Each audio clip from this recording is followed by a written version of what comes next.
Lots of oil and natural gas discovered here pretty, early in the 1920s. People grew up, either their dads or their grandfathers worked in the oil fields, and that's probably what brought their families here. It's been good. It's been part of my area for, over 100 years.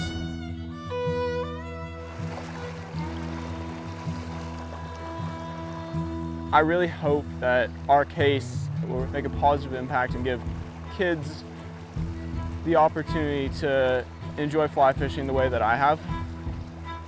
But there's no guarantee unless we act. Montana, 13 keer groter dan België. Verbazingwekkende natuur en ook olie- en gaswinning. Dat botst soms. Net voor de zomer voerden 16 jongeren tussen de 5 en 22 een zaak voor een betere wereld in de rechtbank van hoofdstad Helena. Ze streden voor minder CO2 in de lucht en wonnen hun zaak. In deze rechtbank viel het historische verdict waarbij jongeren van de staat Montana gelijk kregen van de rechter toen ze zeiden dat de staat Montana zijn eigen grondwet schendt door geen rekening te houden met klimaateffecten als wetten worden gemaakt. In de grondwet van Montana staat namelijk letterlijk dit: de staat zal een schoon en gezond leefmilieu onderhouden en verbeteren voor huidige en toekomstige generaties. En, zegt de grondwet, de wetgevers moeten die plicht ook afdwingen. Kian is een van die 16 jongeren die de staat aanklaagden over het negeren van klimaatverandering. Kian houdt enorm van voetballen in de open berglucht van Montana. Looks like the valley is filled with smoke again. It's sort of been a constant throughout this year and every year in recent memory. Is that smoke from fires? Yeah, fire smoke. De bergen zijn in rook en smog gehuld.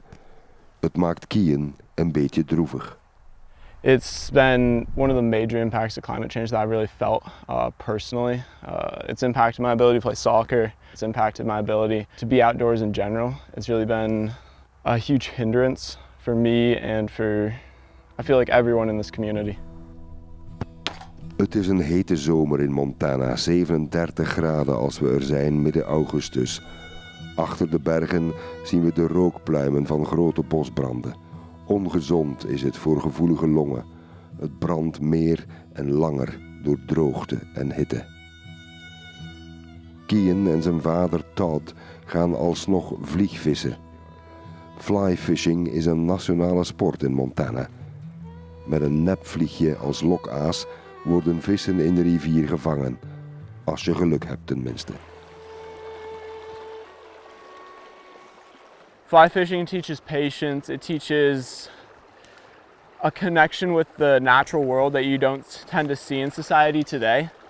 And it's really life at its purest form. It's something I want my kids, my grandkids, future generations to be able to experience. So, a rainbow trout, there we go.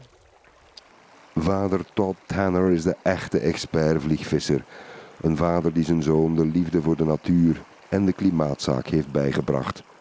I look at the world as it's our responsibility to leave things better for future generations. And we're not doing that right now. So we need to change. We need to start thinking, how can we maybe be a little less selfish? And how can we be more thoughtful about the kids who are coming along now and about their kids and the kids who come after? I mean, it's a responsibility we have to future generations to give them a world that we would want to live in.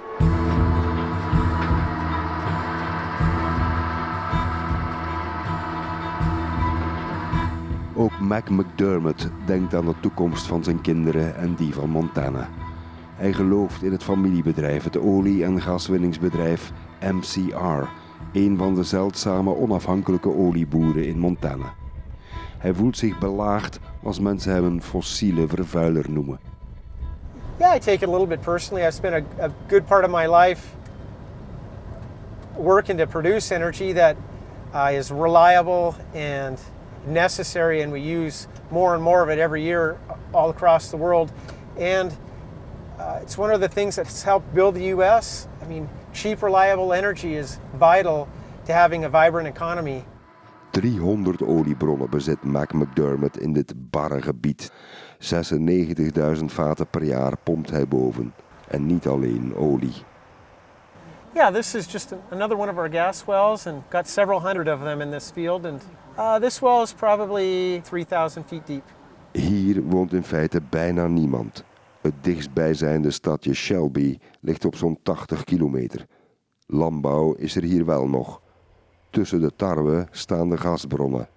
Boeren krijgen een mooi percentje op de olie- en gaswinning op hun gronden. McDermott heeft ook een boorplatform. Mac vindt dat meer olie oppompen in Montana een uitstekende zaak is. I mean, you've seen it today. We live in a beautiful state. Oil and natural gas is side by side with agriculture. I think the environment now is way cleaner than it was in the 1970s, cleaner than it was in the 1980s. I think there's never been a better time to be alive than it is today as far as in the history of the world. It's a pretty great place. Are you angry about how many people look at your industry, like you are ruining the climate? I'm not angry about it. I'm frustrated with it because I think that as an industry, we've done a poor job of educating people. Almost everything that people use today in the United States is a byproduct of oil or natural gas. I mean, from the cars, to cell phones, to the clothing, to your pharmaceuticals, to your eyeglasses.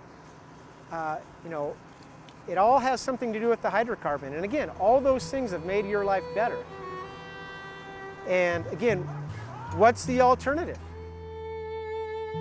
Maar uiteraard zijn er alternatieven voor olie en gas. Wind, zon en waterkracht, zeker in deze regio, zijn valabele hernieuwbare alternatieven, vindt Kian, die zijn klimaatproces heeft gewonnen. At the end of the day, it's really humanity that won, nature that won. It isn't just the plaintiffs. We were just brave enough to step up in the face of previous generations and say, enough's enough, we need to act.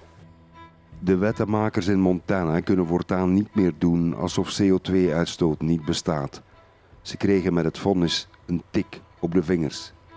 De rest van Amerika en de wereld lijken meteen ook gewaarschuwd.